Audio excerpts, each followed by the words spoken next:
تشریح کر رہے ہوں گے، تفصیل بیان کر رہے ہوں گے، تو انشاءاللہ العزیز یہ چاروں قسم کے لوگ اس وقت ہم بڑی تفصیل کے ساتھ ان کی ڈسکشن کریں گے،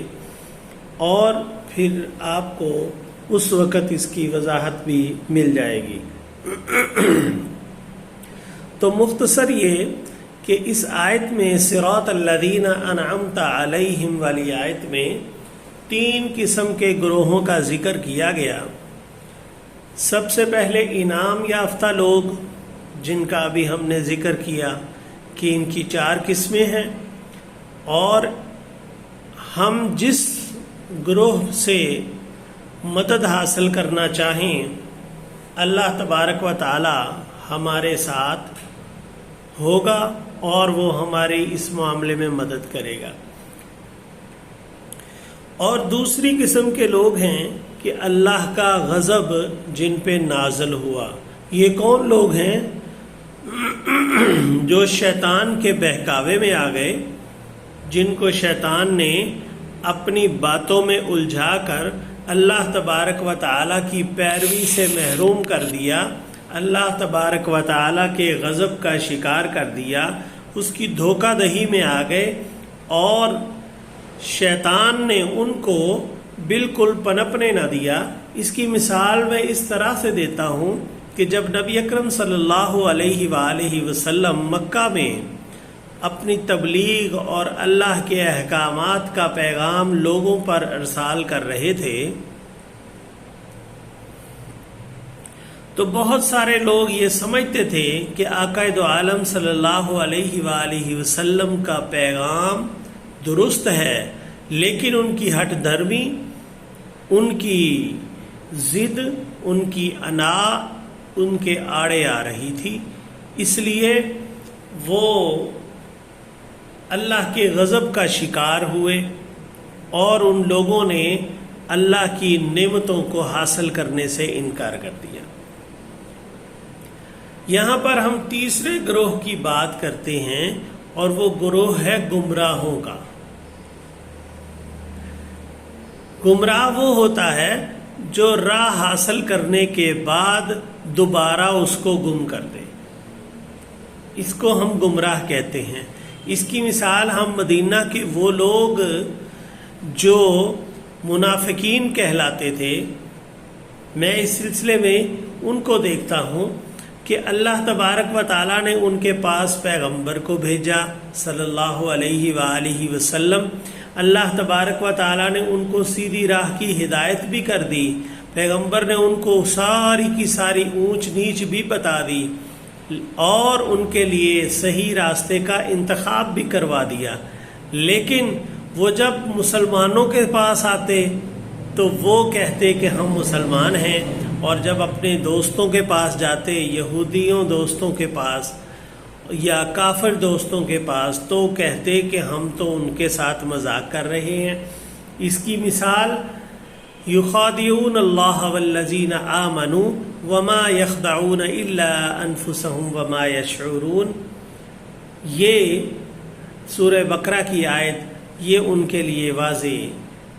ہدایت سامنے آتی ہے۔ ہم اس کی روشنی میں ان کو دیکھتے ہیں کہ یہ گمراہ لوگ اللہ کا قرب حاصل کرنے کے بعد اس پر قائم نہیں رہ سکے، اللہ تبارک و تعالیٰ کی عنایتوں کو حاصل کرنے کے بعد اس کو چھوڑ گئے۔ آج ہم غور کریں تو ہمارے اندر بھی بہت سارے اس طرح کے لوگ موجود ہیں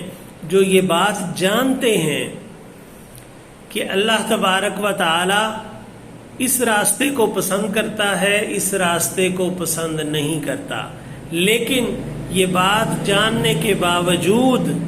ہم اس ناپسندیدہ راہ کو اختیار کر لیتے ہیں۔ مثال کے طور پہ آج کے اس مادی دور میں ہم یہ بات بڑے وثوق سے کہہ سکتے ہیں کہ ہمارے اندر حلال و حرام کی تمیز ختم ہو گئی ہے۔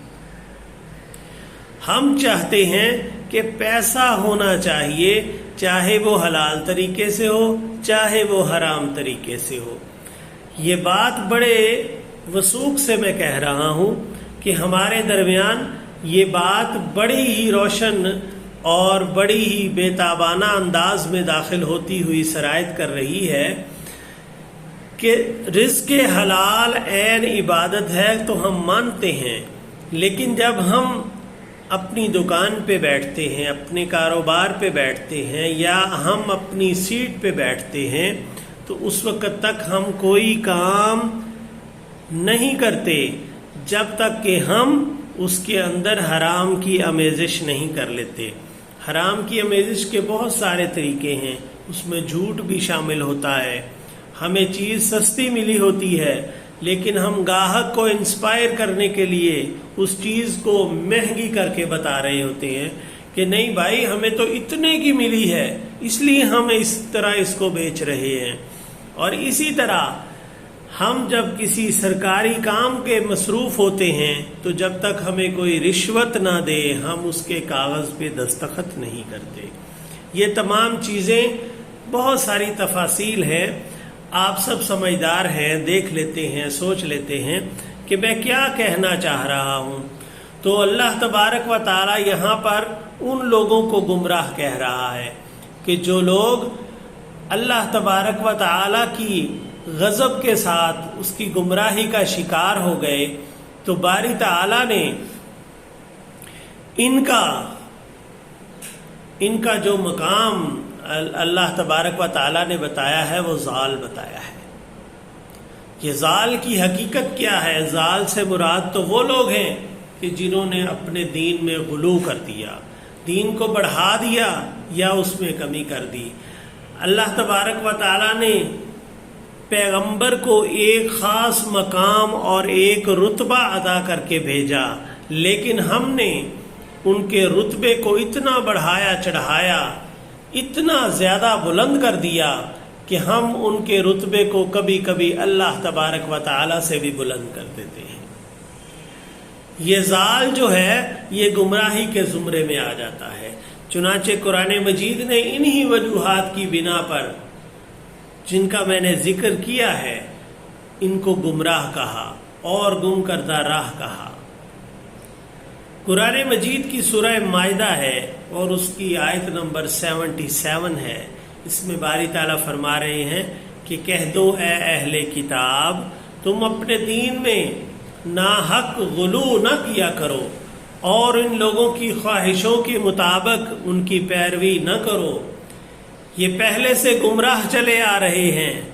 اور جنہوں نے بہت سے لوگوں کو اللہ کے راستے سے بھٹکا لیا ہے اور جو خود بھی اللہ کے راستے سے بھٹکے ہوئے ہیں۔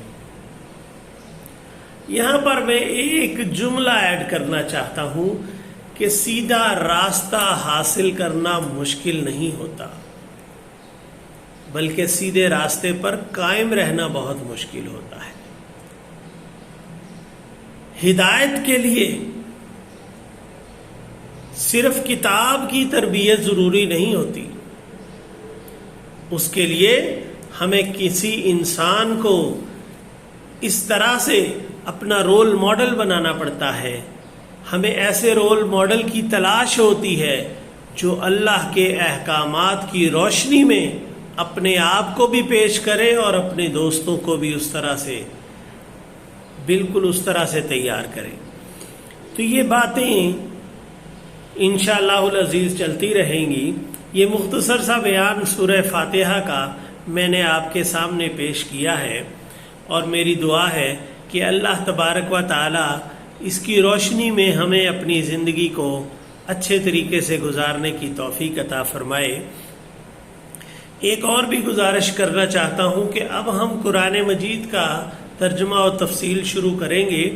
آپ ذہن میں رکھیں کہ یہ سورت فاتحہ کی روشنی میں پورے قرآن مجید کی تفصیل آئے گی۔ آپ جس آیت پہ بھی غور کریں گے وہ کسی نہ کسی طریقے سے سورہ فاتحہ کی کسی نہ کسی آیت سے جڑی ہوگی، اسی لیے اس سورہ مبارکہ کو ام القرآن کہا گیا۔ ماں کی صفتیں اس کی اولاد میں ضرور آتی ہیں، اس لیے یہ ام القرآن ہے، اور اللہ تبارک و تعالی نے اس کے اندر جو صفات انسانوں کی اور اپنی بیان کی ہیں وہ سب کی سب قرآن مجید میں تفصیل کے ساتھ آ جاتی ہیں۔ تو دعا ہے کہ اللہ تبارک و تعالی مجھے اور آپ کو صحیح معنوں میں دین کا علم حاصل کرنے کی توفیق عطا فرمائے۔ وما علینا